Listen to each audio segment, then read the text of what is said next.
April महिना सुरू झाला की उष्णतेची मोठी झळ बसते आणि रत्नागिरीकरांना मोठे पाण्या टंचाईच्या सामोरे जायला लागत असतं. पण आपण आता आहोत रत्नागिरी शहराला ज्या धरणातून पाणी साठा होतो त्या धरणाच्या ठिकाणी आपण आता आहोत, की जे धरण आहे ते शीळ धरणाच्या ठिकाणी आपण आता आहोत. या ठिकाणाहून रत्नागिरीकरांना पाण्याचा साठा हा नेहमी शहरामध्ये होत असतो. तसं आपल्यासोबत रत्नागिरी नगरपालिकेचे पाणी सभापती निमेश नायर आपल्यासोबत आहेत. सर, दरवर्षी रत्नागिरीकरांना पाणी टंचाईची मोठी झळ बसते, पण यावर्षी पाणी टंचाईची झळ बसणार आहे की नाही बसणार आहे? काय तुम्ही नियोजन केले? काय सांगाल तुम्ही?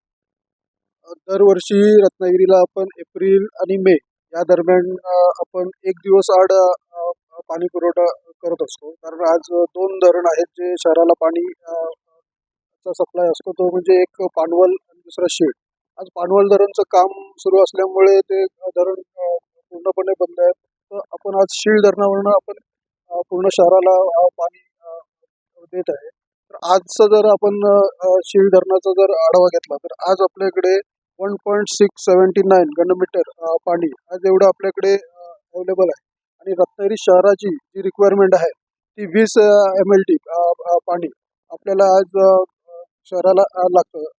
रोजच्या प्रमाणात जर आपण कॅल्क्युलेशन केलं तर हे जर कॅल्क्युलेशन केलं तर आज आज जे आपल्याकडे पाणी आहे ते 2 महिने आपल्याला रोज जरी आपण शहराला दिलं तरी आपल्याला 2 महिने हे सफिशियंट आहे.